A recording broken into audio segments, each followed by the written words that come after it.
you go from helping call the Fiesta Bowl. So we'll start there first. You don't call the Fiesta Bowl. That's probably a bit of an overcharacterization, but you're instrumental in one particular play. How were you instrumental in that play, and what's going on in your head as it leads up to that and then through the end of the game? Yeah, this is a fun story to tell because it is one of the greatest games. You know, I think obviously biased, but anybody's witnessed and been a part of. I'd also be remiss if I didn't mention the decorations. Joe Nickel, the executive director of the Horseshoe Collective. Shout out, Joe. How would you rate this spread of Thanksgiving decorations and the complimentary wild turkey to go on theme today? Yeah, shout out Joe Nickel. It looks like he had it's like 5:15 now or whatever. And at about 4:30 today, he's like, I need to go by the dollar store and get some decor for the boys because I got the wild turkey. Like, it is like, I had this thought, it's great, but it's last minute. Hey everyone, and welcome to Neat Conversations, where you get to see some of your favorite all-time Broncos enjoy a flight of whiskeys while talking about the good old days.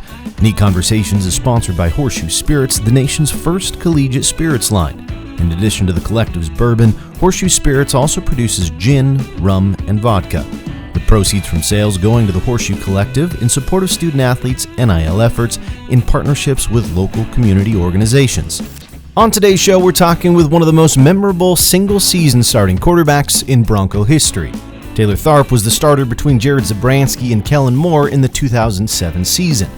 With double-digit wins, All-WAC designation, and over 30 touchdowns over his career, he went on to a fascinating professional life, playing in arena football and professionally overseas before returning to the States, getting into college coaching, and eventually football operations. Now he's working outside of athletics in the Treasure Valley.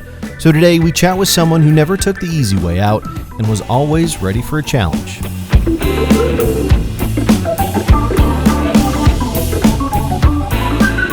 Everyone, welcome to another episode of Neat Conversations. Today we're here with former Bronco quarterback Taylor Tharp. And Taylor, I don't normally start an interview this way, but I'm going to begin with a question from somebody else. But before I do that, we'll go back to our last show, Derek Schumann. Generally, what are your thoughts on Derek Schumann? Well, without knowing what the question is, love Shu. We came in the same class, even though he graduated a year ahead of me because he did not redshirt like the rest of us.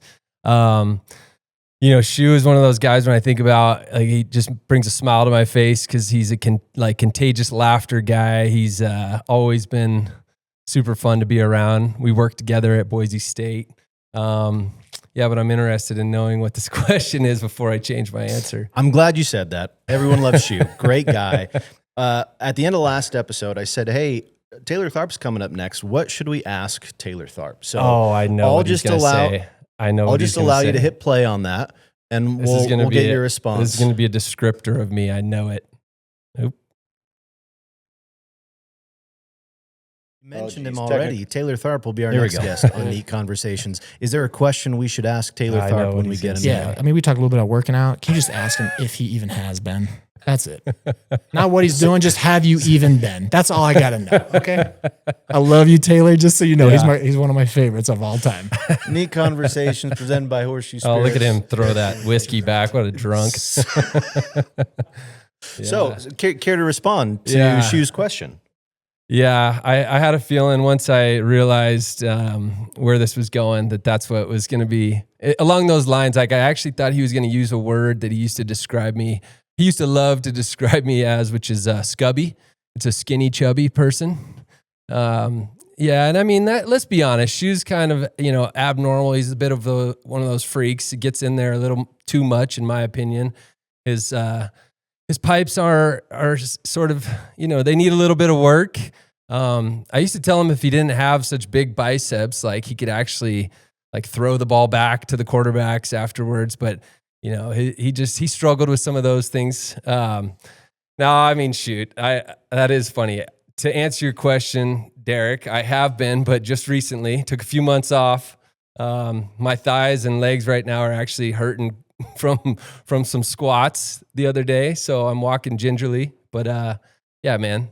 What is a workout with Derek Schumann like? I know you've worked together, you've been in the weight room together. So is it fun or is it kind of miserable to be lifting weights next to Shoe?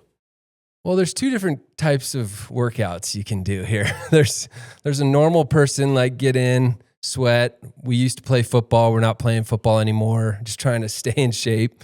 And then there's Derek Schumann, Richie Brockle type of workout, which is like, let's throw a ton of weight on and let's see how much we could squat today. And, or let's do 5,000 bicep curls and let's totally bro out. And, yeah, I'll leave it at that, man. I love that dude. He, to his credit, has always been super physically gifted, and he works really hard. I'm not going to comment on his physique because that would put me in a different sphere, but I know he likes to do calendars. We went over that. We did talk about that. Yeah. Let's not dive too deep into that one. Let's leave that where it is. But well, Tharp, we appreciate you being here. We won't waste any more time. We'll get into the first whiskey. We're going left to right here. First one is the Collective's Bourbon from Horseshoe Spirits. Sponsor of the show. Take a drink. Tell me what you think. All right.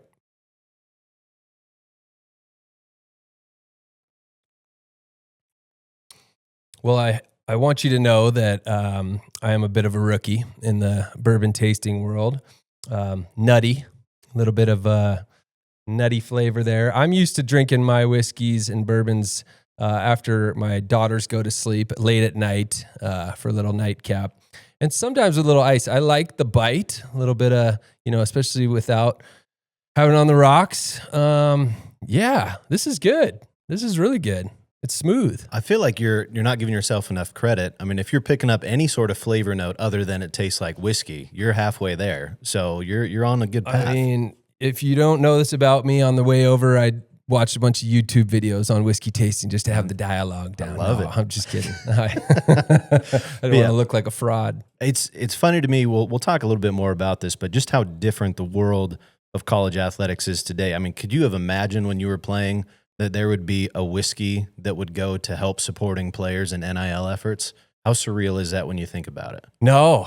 In fact, it used to be the other way around, right? The whiskey brands were supported by the college football athletes that spent many a nights throwing them back. But back then they didn't cost as much as they do now. So not sure we helped out. It's just like anything and everything with today's college sports setup. It's new, it's evolving. I think there's nothing that surprises me now. We've all, whether you're somebody that played not too long ago or way back when, or you just got done playing, like it's continuing to change. So having been somebody that played and worked in the profession, worked with compliance on a lot of the no's and different things, and then to where it's at now, however many years later, it's been 5, I'm not surprised. I mean, it's cool. It's really cool that we're here doing this, connecting, and that we've got something like that to support. I'd also be remiss if I didn't mention the decorations. Joe Nickel, the executive director of the Horseshoe Collective. Shout out, Joe. How would you rate this spread of Thanksgiving decorations and the complimentary wild turkey to go on theme today? Yeah, shout out Joe Nickel. It looks like he had it's like 5:15 now or whatever. And at about 4:30 today, he's like, I need to go by the dollar store and get some decor for the boys because I got the wild turkey. Like it is like, I had this thought, it's great, but it's last minute. So I'm going to go.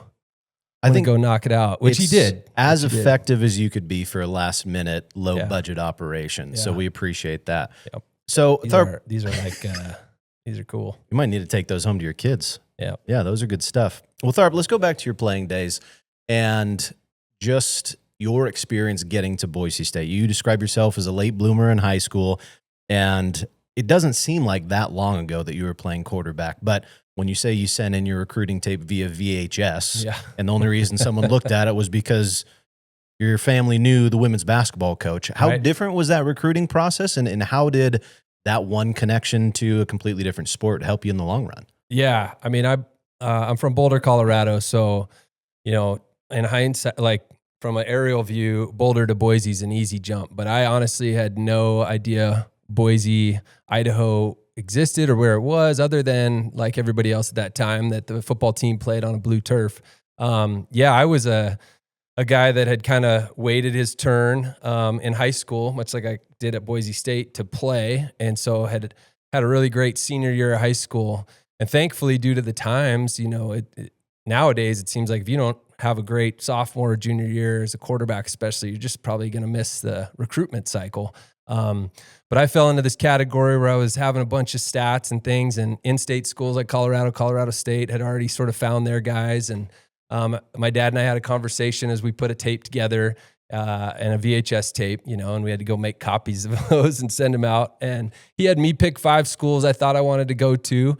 And he had 5 schools, being that he was athletic director at Colorado, where he knew somebody would get it and get it in the right hands. And Boise State was one of them. We knew Jen Warden, who was the women's basketball coach. Shout out Jen Warden. She still lives here in Boise. And Jen walked it over and put it on Coach Hawk's desk and said, hey, a good friend, family friends of mine, Colorado, this is her son. And that started the process for me. And just like today, I mean, Boise started calling, and then a few other schools kind of got wind. And so I ended up being recruited by Hawaii, Wyoming, Arizona. And, I'm just super lucky that I found my way here, because I actually came on my trip and said I needed more time, or I wanted to go on another visit. And I was getting the press from Hawk and Pete, hey, we got to get you to commit now or we're moving on. And I was like, well, I got these other trips coming up, and, I'm 18. I want to check out another school. Plus my dad had been in the business. He's like, their job is to win you over in 48 hours. So don't say yes right away on Sunday. Anyway, I moved, I passed, took another trip. Boise got a commitment from somewhere else. I was devastated, looking like I was going to go to Hawaii. And then Coach Pete called back in like the 11th hour as I was leaving Laramie, Wyoming on a trip, knowing that's not where I wanted to go. And said, hey, we still got a spot, and we want you, and you're our guy. And so just lucky to end up here. The quarterback's such a unique position, because if you don't play, there's really no backup minutes. You don't have you have a second string quarterback that gets in if there's an injury, but by and large, you're not getting a whole lot of reps like a second string lineman or a receiver. When you look back at your time, you mentioned there were points where you thought about transferring. What is the most difficult part of not starting at that quarterback position? And then why was it beneficial for you to have not transferred? Well, looking back on it, the perseverance part's the favorite, the thing I hang my hat on the most. I think everybody in life wants stuff to come easy or come right away. And it's hard in the moment to realize that you need to go through failures. You need to go through some setbacks. You need to not be ready. You need to get in trouble. You need to get your, chewed out by a coach. And you need to call your dad at some point 2 years in and say, I don't think this is the place for me. Because I truly thought I would, wasn't going to have a shot. And really those were all things I made up on my own. And the best part about 2005 or 4 was there was no portal. There was nowhere to go. And there was somebody that said, get your, back to work. Show up for the 6 a.m. workouts and keep working. And so, yeah, I think for me, people kind of know my story, but I had opportunities here and there to maybe play a little before my last year, but they never really came to fruition, and that's okay. I backed up the best I could, stayed ready the best I could, and then when it was, my shot, my last year, was able to get that opportunity, and so it all worked out. But for you at that position, you had some tremendous memories and experiences at the starter. You also had tremendous memories and experiences as the backup. So I'm curious, what is more fulfilling to you, being the starter, beating the University of Idaho by 40 plus, or being the backup, helping design and execute one of the most famous plays in all of college football? That's a loaded question. It's all good. Let's start with the backup role. There's a lot of great lessons you learn from being the next man up or one play away. There's a lot of difficult things that come with that too. The great things are, you're kind of like another coach. I spent multiple years backing up Z and seeing the game happen from the headset, Coach Pete and Coach Harsh's view through the field, and then watching him evolve the play. And me sitting there going, God, I would have done something different, or that was a great play I could have never made. And, you get that coaching side of you. You get that, play call side. I mean, many times I'd chirp in on the headset and recommend a play call, and either, very rarely they'd say that's a good idea, like the Statue of Liberty, which was very fortunate for me, and we could tell that story. But then other times I also got chewed out for, recommending a play when I shouldn't have. And those are all fun things. But then to evolve into the guy, I think the biggest difference is, as we look at like our current situation at quarterback, I then started getting all the physical confidence. Like I had the mental confidence for those years, and I felt like I knew what was going on. But until you get out there and practice and get those reps, you get the confidence in the throws, you get the coach's confidence, and being a confidence guy, needing that, like the stride I took in 1 year as a player was huge. I far more than I took in 4 years as a third, second string guy. It's just hard to do that. And maybe it's just the timing, but you got to get the reps. You got to have the belief behind you. Because then finally in 1 year's time, I'm going, hey, can I see that play again against the scouts? Can I get that throw again? Or what if they do this? Your game evolves so much more. The psychology of that position has always been fascinating to me, because when things go well, you're the hero. When things don't go well, you're the villain, even amongst your own fans. I remember being at a game during Kellen's tenure. Kellen, at that point, Broncos were up 30-plus points. He had already thrown for 3-4 touchdowns. I think he caught one on a trick play, but he throws an incomplete pass on third down. And a guy in the stands yells, "Get him out of the game, he's terrible." And I looked at him just blown away. With that in mind, I feel like oftentimes the backup quarterback's everyone's favorite player because they don't know what they have. And the moment a quarterback makes an interception, like, what about that backup? Let's see what he can do. So do you hear that noise as a backup? And then how do you avoid any of that talk from the fan base? I know social media is different today than it was then, but you had to be hearing chirps of any interception that got thrown. Well, I'd like to see what Taylor Tharp could do. Yeah, I mean, I could give you a political answer, but since this is a fun podcast here, I'm going to give you the real answer. For 2 years there, and really one was the 2005 season when Z struggled. So I was a sophomore. I became a very popular person very fast, and I hadn't hardly played at all. Mind you, I got in at the end of a Georgia game. I came in relief a couple times, but it was because play was so bad in that position. Not bad, just not up to the standard. So I was put in a lot. Wasn't on my shoulders completely to be the guy, but I just came in, and sometimes it was just handing off a sweep to Quentin Jones, and he goes to the house, and I'm the spark. I'm considered the greatest thing since sliced bread because I'm something new, right? And the crowd gets into it, and people still to this day talk about that Georgia game where I didn't do anything. I just didn't come in and turn the ball over, and so all of a sudden I'm this great,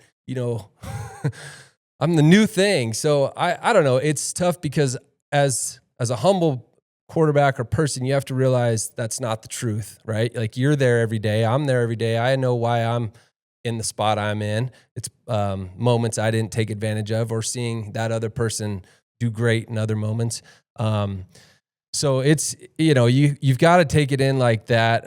I think, I can't even remember what your question was. I think you answered it really, but I do think it's fun to go to the bars after a home win, and you didn't play a snap and people go, "Tharp, we can't wait till you play or get in," and you're going, "I didn't do anything." So, but I'm ready. I can't wait either. Ready. Yeah. Well, Tharp, we'll move on to our second one here. So you said, as far as some of your favorite whiskey you've ever had, Son of Borai, which is a High West distillery product. I've never found it. I've had Borai, but you were saying that they don't even make Son of Borai anymore. So that, for anyone that's unfamiliar, was bourbon and rye. This is Midwinter Night's Dram from High West. This is all rye. So a little bit spicier, maybe a little bit more floral. So we'll see what notes you get out of this one. Amazing. Cheers. Okay. Cheers.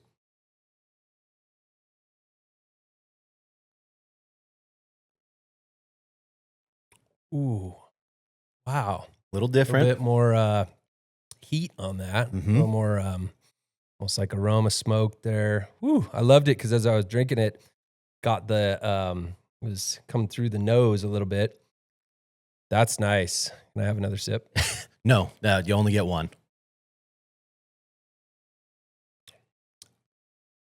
Yeah, that's That's pretty good right there. Yeah. Very different, though. You can see the different grains and how they impact the flavor. Yeah, you got to get all technical on me with the terms like grains. I'm just... I mean, you know what grains are, generally speaking. Of course.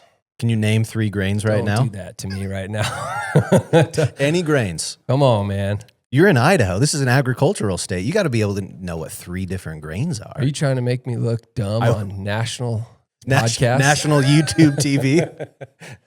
We're talking corn, wheat, barley. Those are the 3 rye. obvious ones. Those are the ones you're going to say. I get it, 3, obviously. But yeah, that one's a rye. So now There's know. many more we don't have to get to that I was going to mention, but yeah, the High West stuff. You asked Mike Sanford, old BSU coach and former teammate.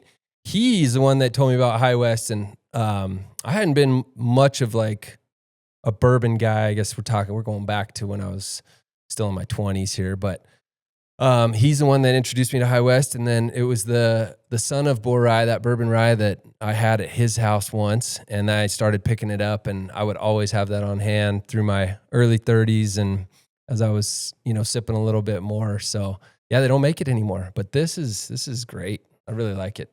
Well, cheers. Glad you enjoy it. We'll go into your journey into a starter. So you're this beloved backup. Everyone can't wait to see Tharp. Love to like you. it. You go from helping call the Fiesta Bowl. So we'll start there first. You don't call the Fiesta Bowl. That's probably a bit of an overcharacterization, but you're instrumental in one particular play. How were you instrumental in that play, and what's going on in your head as it leads up to that and then through the end of the game?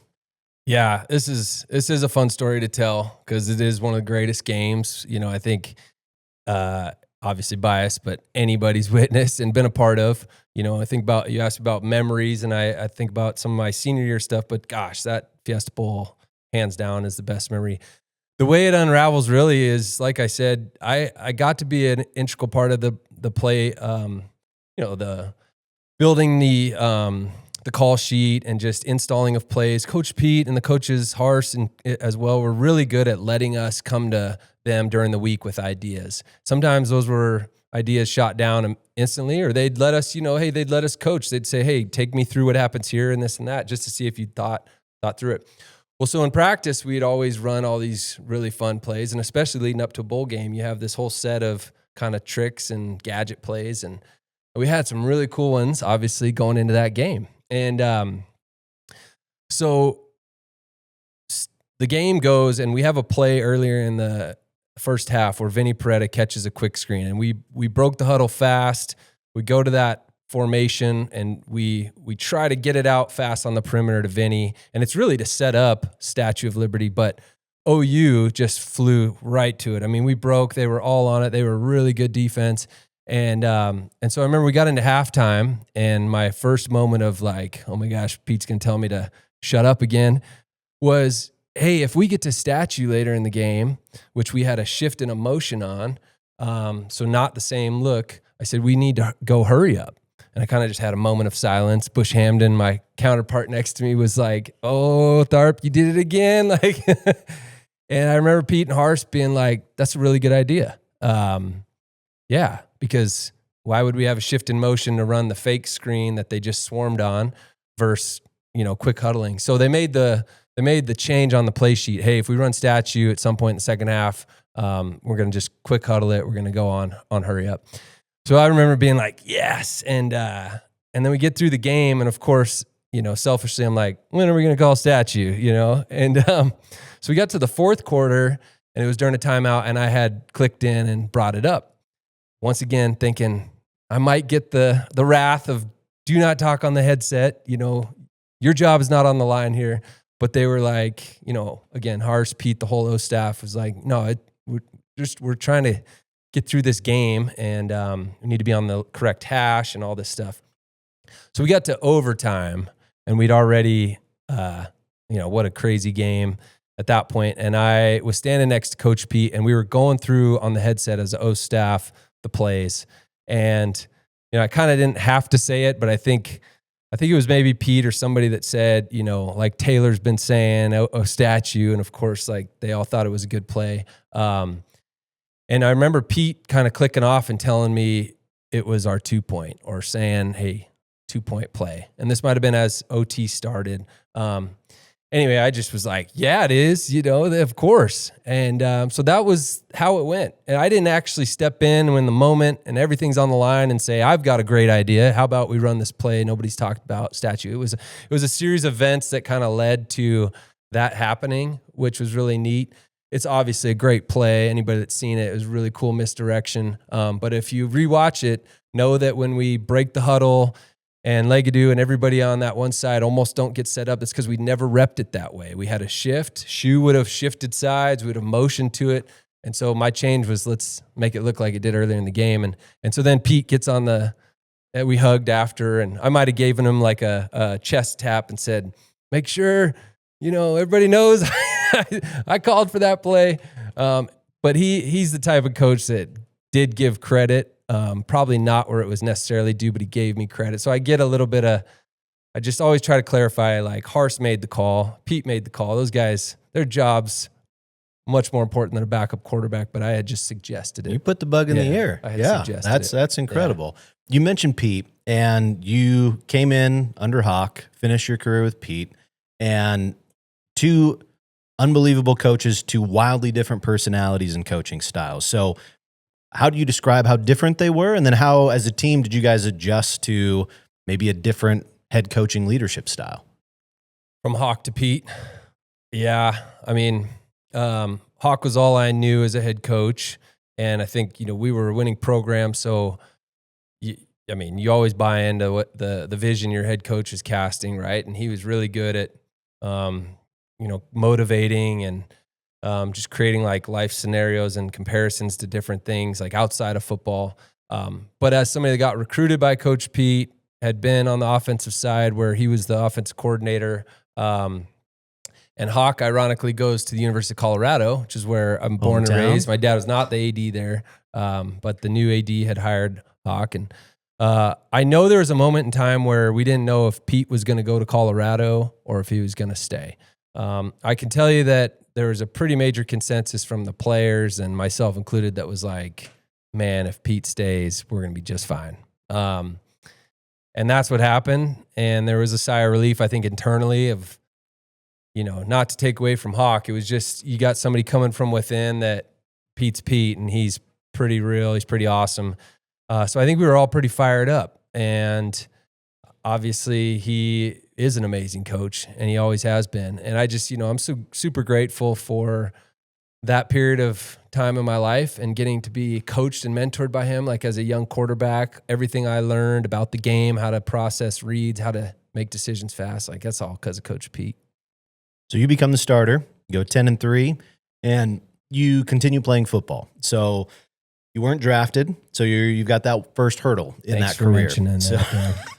So walk me through, what was it like from bowl game finish into prepping for the draft, not getting drafted, and then finding a home, and you were all over with your professional career. So walk me through all of it.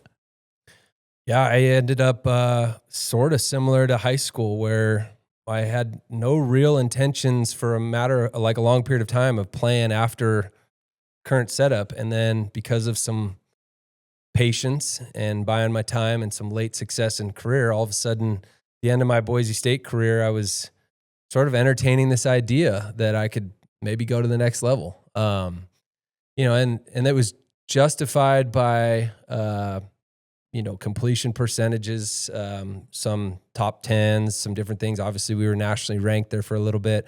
Would have loved to close out the season a little bit better, but was efficient as a quarterback. And again, that's just because I was a product, in my opinion, of the system, but had just played really good football that year. So wanted to keep trying. Got an agent, tried to get ready for pro day. Ironically, at Boise State, because a lot of our receivers had graduated the year before, it was becoming known that guys were going to come and watch Orlando Scandrick and Ryan Clady. But as far as everybody waiting around scout-wise to watch me throw on a pro day, that was not on the radar. And it was tough because it was like, gosh, if they're already coming here, why wouldn't I get to bring guys in?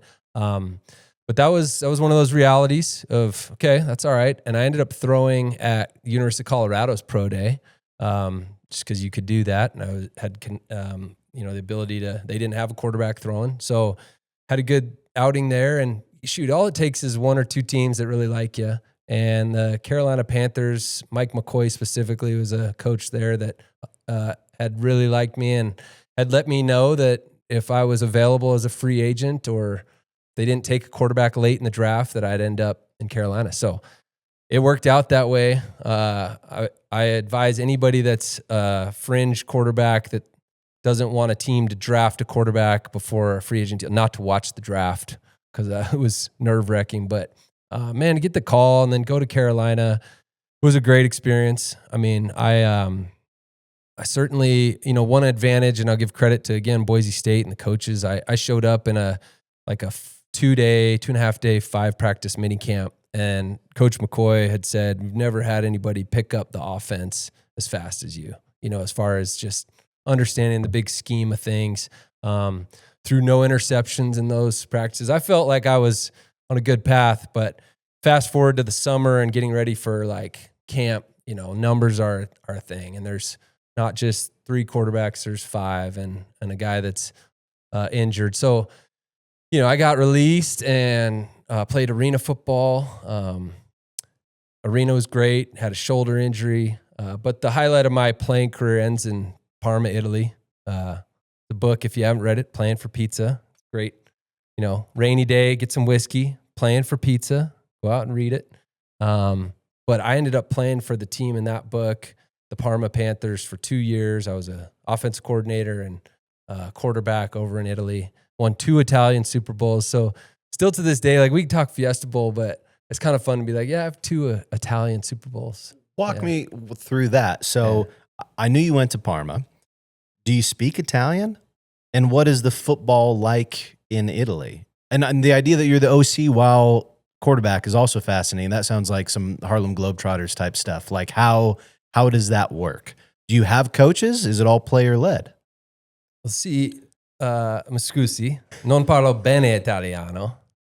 Sono americano. I knew enough to be dangerous. It's always hard. Like, our circle out there, we're all American football guys. So we, you get comfortable still speaking English. You kind of wish in some ways you'd just totally get thrown to the wolves as far as speaking, but learned a lot, and really awesome experience, man. I got lucky with the team I was with. We had a American coach over there that had gone over just like me and been a part of the team and had gotten married and had a family. So had great connection, great owners. And, I could just summarize it like unique, worth it. It wasn't about the money. I didn't make much money, but we made enough to, live and hang out. And the first practice I showed up to, I remember I thought I was 25 years old. I'm the new offensive coordinator they've brought in from Boise State and quarterback. And I remember thinking, like, practice starts at 8:30 at night. We got to get everybody out there. It was like 8:25 and guys are still smoking cigarettes and changing. And I'm kind of like, guys, rapido, let's go. And they're like, Coach Tharp, no. And, it's just right off the bat, you realize I'm on their time. And, but again, like, such unique relationships. I still have great relationships with guys over there. And again, I went 2 seasons. So I was over there a full season in 2011. We won the Super Bowl as an offensive coordinator. So when I say quarterback, I would play in some games, but I also had a young 18-year-old Italian quarterback that I mentored. And when he played, it meant we could get another American player on the field. And that was advantageous for us. So another Boise State guy, Tanyan Bissell, was over there with me. And Tanyan was a great high school quarterback. So anytime I needed, I'd put Tanyan at Wildcat. And we had a whole set of plays that really went up and down the field. Man, we had a good setup. So then I went back the next year. I was trying to get a GA job in coaching and didn't have any other job, and they had invited me back. So I went back on the knowing that if I got offered a GA job in college football, I'd have to leave. And that's what happened. I ended up going to Texas with Hars. So we'll get into Texas in just a bit, but this Parma stuff is fascinating to me. Dumb, ignorant question. I can't say I'm aficionado of Italian American football. Is it 11 on 11?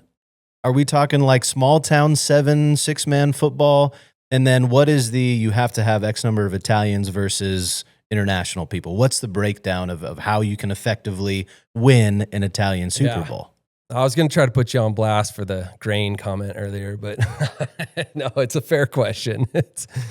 So I mean, obviously, like NFL Europe used to exist in Europe, right? And some countries in Europe are much more prominent as far as their passion for American football. Italy, I'd say, ranks right in the middle of the pack, and what you have to take into account. So there's about 8 to 10 teams in the Italian football league on a given year. There's been teams that kind of like one year they drop down and do more of a club level thing or come up. But as far as like considered sort of pro over there, so each team is consisted of all Italian born players. Outside of, you're allowed 3 import players a year on the field. You can have more than that. So like we had 5 guys that came over, but only 3 can play each game. So you line up beforehand. They do a passport check. I mean, it's one of those where once we got over there, and another thing, we'd play on a rugby field. So if a rugby field was 90 yards long. So I remember being like, hey, there's no 50-yard line, because it would go 10, 20, 30, 40, 45, 40. But that's just because what they have. And so American football in Italy isn't a popular sport. It's like a small group of people that follow it. It's like, and those guys are passionate. So we'd play games. The guys that were on the team in Parma love it. I mean, they knew my career. They were fascinated with stadiums and the fandom and everything that goes into college and NFL. Like, they follow it, but it's not a large demographic, So at our games, you'd get 500 people there, mostly parents, mostly friends. It's slow because there's penalties, there's stoppage. It's not a continuous play like other sports over there. But man, it's so real. It's so raw to go over and be in like Bolzano, Italy, with like the Dolomites in the background and be playing the Bolzano Giants. And, I remember looking at Tanyan during warmups once and just be like, what are we doing here, man? This is crazy. Like, I'm going to get to go call a game. You're playing receiver, running back, DB, every position on the field, punt returner. This is crazy. And we're not paying our own way over here. So it was really cool. The other part of it too is obviously just like culture. I'd never been to Europe. And so once you start learning that you can, our practice schedule was 3 nights a week and you play games on Saturdays. But outside of that, you get to go explore and do what you want. And man, just to get to travel around in Italy a little bit, fall in love with that culture. It was special. It holds a dear place in my heart because like, I took my wife back and we won the 2 Super Bowls. So, I still have friends over there, guys I played with. That's amazing. Yeah. Well, before we get into your coaching and working in college athletics, I feel like that calls for our final taster of the day.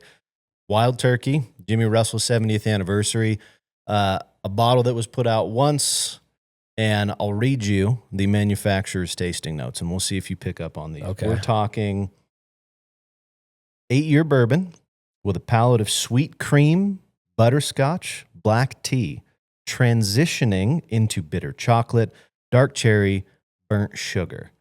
It's a lot.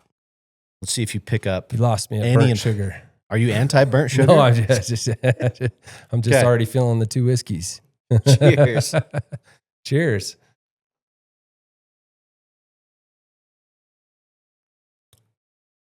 Ooh. Wow. I just don't even know where to start with these, Tom. Like I feel like it's such a rookie palate, but it's really good. That's all that matters. You enjoy it. Yeah. I mean, I enjoy most anything that's got a alcohol content, but I felt like as I drank it, a little bit of like, it almost shot back up through my nostril. Sure. Little bit of strength there, some Don't proof. Look at me like I'm weird. No. All the things you described off your notes down there, I tried to taste. I I think it just all went into one pot of. You can, to be fair, it's tough to judge on the first taste because it's always going to kind of shock the system, like you said. So the second sip is really where you judge a whiskey. So I'll let you get to that second sip while I ask my next question. Whatever you want to do with it. I don't think there's a wrong way to drink whiskey. You help me out. Yeah, no, you're doing great. But Tharp, you touched on it earlier. You knew you wanted to get into coaching. You wanted to be in football in some way. You reach out to your former OC and Brian Harsin. That took you to Texas. What was that experience being a graduate assistant at the University of Texas? Yeah, I mean, it's the entry level into trying to be a big time coach. Like you just heard, I had just come off of 2 years of thinking I was pretty cool coaching in Italy, calling plays. Ultimately, a great experience. I used it to tell Hars and other coaches that I was trying to get a job, like, hey, I'm doing this right now. I'm putting together a game plan. I'm coaching everybody and calling plays. It's funny to have had that happen in my career as a coach prior to actually learning how to coach, right? Like I was a player that ended a playing career that ended up with a job over in Italy and got to call plays. So it was very kind of almost in a good way makeshift that I was calling plays in Italy because I didn't have all the answers, and it was almost a good thing to not overcomplicate it. Then I remember being I got the gig at Texas to be a grad assistant coach. And I remember learning so much those first couple, just the first year alone, but just details and how those guys at that level coach. And it's so, it took me back to Boise State, but it was like as a player, you don't stop to sometimes realize how much work the coaches are putting in to dial you in. But so from my lens in Italy to then Texas, where Mac Brown's the head coach, and obviously I knew the offense. The reason I got to be a part of that was connection to Coach Harsin and knowing the offense he was running. So, I think I had to get into those walls and really establish myself, Taylor Tharp, as somebody that knows what he's talking about and isn't just here because I'm Coach Harsin's quarterback from Boise State. And I think that's something hard to do. Sometimes you get tagged with that. And there was other coaches on that staff that I ended up being really well connected and great friends with, Major Applewhite and some guys that, I think they would even admit they just early on, they were like, we don't know if you're just here to, if we tell you something, are you going to run and tell Hars and all this? And of course, like that's not the case, but it was great. And that's a big time program.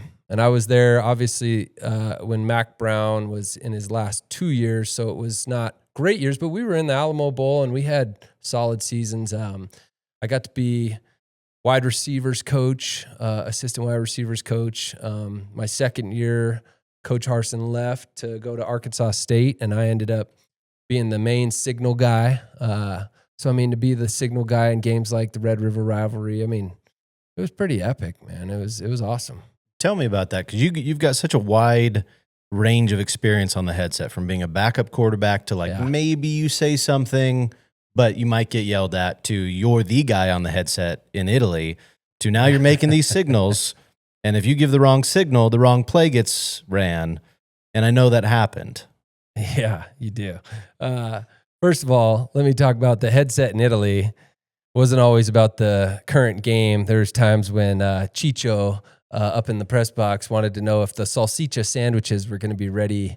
That's an important question. The beer and sausage sandwiches on the sideline were more important than what was happening during the game. That's a true story. But so my second year, so I had been up in the box with Coach Hars my first year as a GA. And if anybody watches a game, there's always guys charting plays. Such a tough experience because you've already grinded so many hours through the week, and then you're excited for game day, and you sit up there all game long and just write coverages, blitzes, what play happened. Like you don't stop writing for 2.5 hours. So your game day is kind of not fun. But then my second year, Coach Applewhite had installed a new offense. I had stayed on staff, and we were all like fast-paced tempo signals, and I had signaled, obviously, at Boise State as a backup. So I was very familiar with doing nonverbal stuff. And I remember Mac Brown did not want the GAs to be the signaler. And he made it very clear that he was paying a nice salary to all the full-time staff guys, running backs, wide receivers, and that they should have the responsibility of not effing up signals.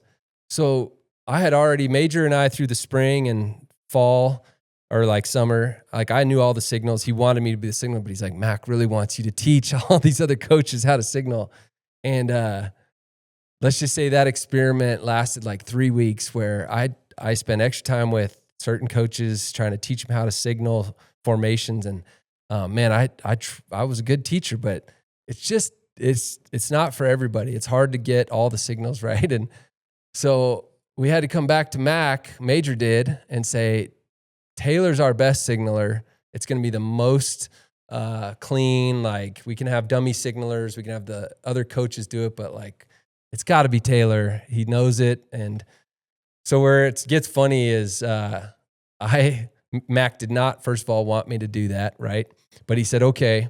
And as the year goes on, we're in the Red River rivalry game. So the only mistake I made all year signaling was in the biggest game of the year.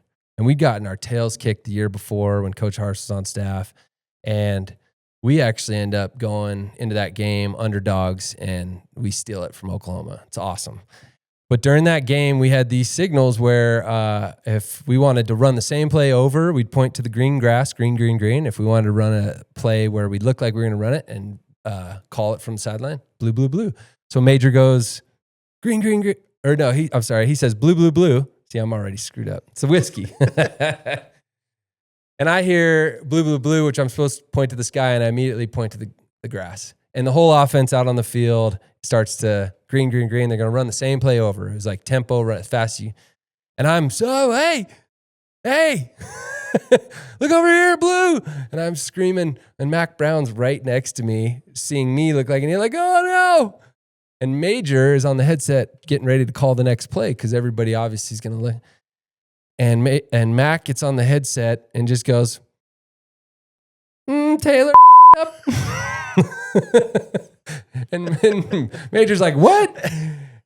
And they're like, and another coach is like, he greened it, Major. He greened it.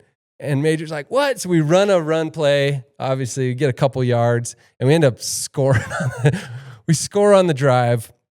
But Mac's been justified that we should have never let this GA ever signal because he's getting $1,100 a month, if that, and he's not. So after that drive, we scored, thankfully, and Major goes, Taylor, go to the quarterback phone instead of the headset. And man, he just goes, so what happened? And I said, I greened it instead of blued it. And he's like, you're just lucky we scored. You lucky, he laid into me. But Major was awesome and really down to earth of like, we moved on. He got it. That stuff happens. But yeah, Mac was like, nah, I told you it's going to happen. But did you keep signaling the rest of the year? Oh, yeah. Okay. Yeah. So you didn't lose your job, at least. Just a real wake-up moment. I mean, I might have if some other coaches that were making $500,000 could have been able to signal, but... Fair. So I hope they never see this. They probably won't. There's like 10 viewers. That's great. All we got. Yeah. So Tharp, you end up back in Boise, in part working back at your alma mater. Yeah, it's good stuff. So you end up back at Boise State. You eventually end up working in operations. For anyone that doesn't know what that job is, what is operations within a college football program? Yeah. Well, I'll start by saying I really tried to get hired as a position coach. I'd spent 2.5 years at Texas as a GA, wide receivers, obviously a new quarterback, and I was trying to get a job. And one of the hardest things to do out of being a GA coach is get your first real job, just so you can justify yourself, move on it. And I almost got a job at Eastern Michigan under an old CU coach as a wide receiver coach, and it fell through. So I was devastated. And I was actually going into year 3 at Texas under Charlie Strong. Harsh gets the job at Boise State. And I mean, of course, like, I'm calling him off the hook, but I also could have gone to Arkansas State with him, and I chose to stay at Texas. GA job at Ark State, Jonesboro versus Austin. It was most people would say that's an easy choice, but did I know he was going to Boise the next year? No. But I called him a bunch. I mean, I was pretty clear, and we had a good relationship of wanting to be on that staff. He let me know pretty quickly I, wasn't going to be hired as one of the coaches. I think he considered me for a little bit, but he's coming to Boise State. It's a big job for him, and a lot of times it's hard to just hire anybody. So I did get offered, though, the director of player personnel. So there's 2 recruiting roles, Antoine Murray and myself.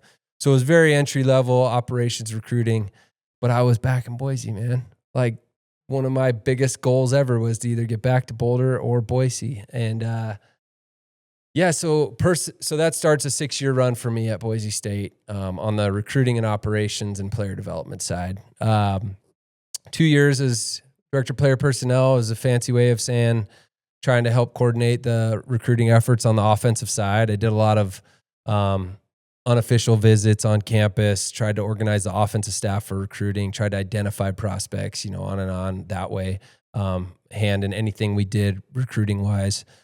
The next 2 years I became the director of football ops, which was certainly a beast of a job. It is everything from logistics of moving the team from point A to point B, buses, planes, everything, hotels, food, schedules. That's a tireless job. But again, I was at a point in my career where I had no wife and kids at the time. I had a girlfriend who is my now wife, but we were just living together, and I'm very thankful she was independent, because I said, look, I'm working 6 a.m. to 9 or 10, and I can get called at 2 a.m. and it is what it is. I have to answer. And then my last 2 years at Boise State were spent as our director of program development, and that was essentially an ideal job. I got to do a lot of program development for the players, community outreach, school class checks, round those guys up, but also try to generate more income for the program on the donor relations side. Really saw the dad side of me come out as far as like athletic admin and AD type role. Really enjoyed that, but it was a great 6 years, and the only reason I really stepped away was just due to family and wanting to shift in life and balance. And, I think that was fair. That was about when my kids were born, and I'm very thankful that I have the time I do now. But, it was a good 6 years, man. It was a lot of fun. So tell me about that. Family is often what pulls people away from college athletics. You got 2 little ones. Best and worst part of having twins? Best and worst part. Oh, well, the worst part is you don't know what you don't know, like, as a new parent. This actually isn't the worst thing. Where everybody that has had little kids knows, like, one was tough, just throw another one in. But we also didn't have one prior, so, 2 was our life. So I'm always pretty optimistic about, like, I'm glad we had twins right off the bat, because my wife and I we'd have probably been overwhelmed with one. So might as well have the 2. The best part is you get 2 of everything. I mean, we have 2 beautiful girls. I get 2 amazing hugs, daddies, kisses goodnight, 2 stories. I mean, like, I'm in that mode as a dad where I'm loving every minute of it. Girls are incredible. Like, I'm pretty lucky to have the double down. Plus, they're both a little different. They're a lot different. They look a lot alike. They're identicals, but they are, like, they could not be more different in their personality and stuff. So I'm just loving where we're at. And it ain't easy, but it's always really fun and rewarding. So that's the best part. You got 2 young ones. You got a career you love that's outside of athletics. So tell me a little bit about the career. TitleOne. I don't know if that's ever a field you thought you might end up in, or it just kind of happened. So how did you get into that work, and what brings you joy at TitleOne? We must be reaching the end of the pod here. I super lucky to find TitleOne as my, place of work for the last 5 years. Like, again, coming out of football, I'll tell this story. Coming out of football and moving into a new world, COVID happened. I had my twins. there were some things I had planned on doing when I decided to not be a part of Boise State football anymore, that I thought were for sure, like, get involved. But those things kind of fell off because of COVID. I certainly had a time period where COVID happened and these two young ones, and I didn't have a job, nothing squared away, and what's going on in the world, and it was interesting to kind of do a deep dive on myself of outside of football and the experience I've had. What am I going to offer an organization? What am I going to offer a business that's completely different? And believe me, I interviewed other places besides TitleOne and would work down from 64 to everything and be the last two and not get it because of experience or not know how to get that job. And, TitleOne comes into play because I knew some people, but didn't want to go through my connects to like get a job, and met somebody else who said, hey, you should interview for this sales job. And long story short, I did my research. It's a company that really is big on core values, has great leadership, has development from within. And I said, okay, I might be getting in as an escrow officer and whatever that is, but it's a foot in the door and it's a new start. It's a chance to prove yourself all over again. And that's kind of been my ride. Like 5 years now, I started as an escrow assistant. Did not get the sales job I interviewed for, but I got an escrow assistant job and became a team leader in Eagle and became business development guy for our commercial team and now VP for our commercial team. So it's a great place to work, great people. Like I literally love to brag about TitleOne because it's a great brand and great company. So I'm very happy there. Yeah. That's not your only job. You picked up another job this fall with the Horseshoe Collective right. and the stable, working as an analyst for the postgame show for Boise State football. So new TV star. Tell me about that experience. How has it been being a live football analyst this season? Who told you to put TV star in your notes? I know you didn't come up with that on your own. That's probably Joel Schneider, that sneaky guy. Oh man, yep. It's the glass 3. It's like the Schumann effect, It's the Schumann. We're gonna keep that going. It's the Schumann effect. I know Shu would never have said those things about me if he was sober. So Derek's out there. Thanks for making the rest of the guys in Boise look bad, man. Yeah. He had the gall. I brought that photo up, right? And he's like, that was during my bulking season. I was like, for the record, I've been on a bulking season for several years, and that's not how I look like in photos. So if you could not say that, that would be great. Yeah. I mean, what good does it do him to ask if I've started? What good does that do? Does that make him feel better when he goes to sleep at night? I mean, let's be honest. He's never stopped. So there's something to be said about that. Yeah. Kind of a You've loser. probably kind of a workout loser. I am confident you have enjoyed better food and drink over the last 10 years compared to Shu. Absolutely. I mean, who doesn't want to finish off their kids' mac and cheese or chicken McNugget? Absolutely. Sign me up for that. But must be easy to just eat your broccoli and chicken and work out 4 hours a day in the fire department. And I do feel like you're deflecting from your TV stardom question. That. So I forgot. So walk me through. You come on, and now you're on camera. You're talking about the Broncos with Joey Jenkins and Tyreek Jones.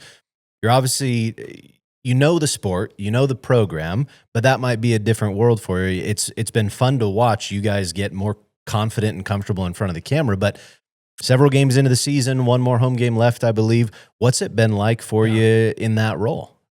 Yeah, well, first of all, it's awesome to be face-to-face with you, Dom, and have this conversation because in those experiences, you're in my ear, and you're an awesome producer, and you're keeping us organized. And so shout out, Dom. Thank you. I would say, I've always been connected to this program for so many years, from coaching and being a part of it on staff. And then obviously there's a few years there where maybe I took a step back and my kids were born, but these last couple of years has been such a great resurgence for my, blue blood, if you will, for, I've been a part of the BAA, but I'm now a part of the Bronco Athletic Association board. And so I get to meet with a bunch of great supporters of the program and meet with Cody and Jeremiah there and try to figure out what's happening, what our struggles are, and how I can help. Try try to drive new people into the program to support. That's been awesome. And I think, just coming out of like where I was and getting over my pride of like not being a part of it and moving to this new chapter to do the post-game show has been awesome because, it gives me a great excuse to go to every game, even with twins. And I brought them to a couple, and I was telling Joe Nickel, I don't get to watch the game a whole lot when I bring my 5-year-olds, but I still will get on that show and BS my way through it. Expert analysis. Yes, exactly. Every game, it's expert analysis. You guys do a great job with the highlights, so I can comment on the highlights when I see them for the first time. You're just finding out new information. Oh, yeah. But no, this is such a special program, and the football team, the community, any way I can be a part of it. I think I'm still, figuring out how to be the best post-game analysis guy for the offensive side, but even at that, I'm just lucky to be where I am and talk football, talk about what we can do better as a program, maybe a little insight into what is happening in those players' lives. I was very fortunate this offseason to get to meet and spend some time with a lot of those leaders that we've had on set, from Maddox to Jaden to, Cage, like all those guys I got to do something with in the off season. So it was cool to then catch up on set. And obviously we'd always like to chat with them after a win. But for me, just to be a part of the program, like any alum, it's cool to keep repping the brand and being on the blue. However we pulled that off is pretty cool. And it's a great production. So if you're not chiming in to the post-game show, you should be. We're almost done, but I do have 2 more questions for you. Is there whiskey number 4 I don't know about? Off camera. We can do a whiskey number 4 off camera. But Tharp, I remember when I started at Boise State, you're traveling with the football team, and Dale Holstein equipment travels, so much stuff. It's not just uniforms and equipment. You've got snacks and beverages and all the stuff to keep the football team fueled, ready, etc. And I go in there one day, and I want to say it was a fridge, maybe it was a microwave, but it was some sort of a kitchen appliance that had a big poster that said Flicks. I think is it Flicks Fridge? Flicks Fridge, yep. And I was so confused because the only thing that's labeled outside of a number in that entire office, and it's still there, and that's in your honor. So tell me about this nickname. Who gave it to you, and why has it stuck throughout the years to where you're still maybe the only person named in Dale Holstein's equipment room? Yeah, that's a huge honor. It absolutely is. If anybody that knows Dale knows it's hard to get on in his good graces. It takes a lot of time, and I'm still unsure to this day if I'm actually in his good graces, but I pretend to be anytime I see him. So the nickname Flicks, first of all, is a nickname from my first year at Boise State as a quarterback, and it was given to me by Coach Pete and Mike Sanford, who is an older quarterback in the room. And it's as simple as this, but it just stuck. I had, on film, tried to throw a curl route, right? I stepped to throw a curl route, and I was a freshman, and I went almost through it, but because somebody got in the passing lane, I instead changed my mind in a millisecond and threw it to the flat route, the fullback, but my body was facing one way, and I did this, and it looked really awkward. But somehow I threw like a perfect pass to the flat route. And I remember Dinwiddie, right, RD, and Mike Sanford, and all these guys were kind of laughing, but like perplexed at how I did that, because I was going to throw a pick to the curl, to the Mike linebacker, and I changed my mind, and I said something along the lines, obviously I was like getting made fun of, but I was like, sometimes you just got to flick it out there to the flat. And they just, Coach Pete included, like everybody just died. Like, just flick it out there? You just got to flick it? And I'm like, yeah, just like, and I'm a freshman. So Flicks became a nickname because I just accidentally flicked it to the flat. And, I did have in my mind, I had kind of a quick release, right? Like I didn't have any physical ability, but had a quick release enough to where just get rid of it. And So flicks was just a product of like Sanford and Pete could not let it go. Like that day when I was like, sometimes you just flick it out to the flat. And they thought it was so ridiculous that they started calling me Flicks, T-Flicks. And still to this day, like if I see Coach Pete or I see Mike Sanford or anybody honestly on that staff, like by the time I went through the program, everybody knew me as Flicks, T-Flicks, any alteration of that you want to go. But Pete, I saw him at practice and he'll still just be like, Flex, what's up, man? Yeah. And so it's my nickname and I love it. It's a cool little nickname, but it's excessive. Like it still lives to this day. So the Flicks fridge be when I'm on staff. Dale obviously called me Flicks. That's the thing. And I go back and people I don't even know if they know I'm Taylor. Like it's just Flicks. And gosh, I don't even know, Dom, to be honest, how it became Flicks Fridge. I know I was doing all the operation stuff. You're trying to cater to all the coaches' needs. You're trying to do everything you can. We're trying to get Red Bulls. We're trying to do all sorts of stuff. And I think at one point early in my career, I was trying to make sure that fridge was stocked appropriately with candy bars and like all the healthy all stuff. the stuff that the coaches really needed. And Dale was getting on my tail about it. And so somehow it became Flicks Fridge. I don't remember exactly how, but it's still there. Stands the test of time. It's incredible. You know, when you establish something like special, like a refrigerator in the coach's locker room for candy bars and Red Bulls, like that's how you know you've made it. It better live on. So. Well, Tharp, we'll finish the show the way we have the last several. Your camera's right there. Look in the camera. Your message to Bronco Nation. It can be anything. You're leading a lot of folks in the BA. You're part of that. So whatever it may be, do people need to donate more? Do they need to have a little more compassion? Whatever it is, your message to Bronco Nation. Ooh, put me on the spot. While I think of that, I would say, first of all, go buy Horseshoe Collective Bourbon. It's really delicious and it supports the athletes. Bronco Nation, first of all, thank you for support from many years before me and while I played and all the years since. You know what? We have built such an awesome standard around here of excellence. And that is a great thing to remember and have gratitude for, that we have a program that is identified across the country as an elite program. And just remember, when things don't go perfect or aren't as awesome as we want them to be, that it's still a foundation thing that has a lot of awesome things to be proud of. So our community is great. Our campus is awesome. We got a river flowing through. I'm in commercial real estate. We're growing like crazy. Man, just be thankful for the things we do have. It will be okay. We're going to always have, because we've built it, the brand's going to always be great, and we'll be back. It may even happen. It's going to happen this year, right? We control our own destiny. We're going to win the conference this year. Mark it, book it with a backup quarterback. From a backup quarterback. Nobody loves a backup quarterback more than Taylor Tharp. And if that's wrong, it was because these guys were talking. A lot of the season left to be played. Taylor Tharp, thank you so much for joining us on Neat Conversations presented by Horseshoe Spirits. We'll be back next time.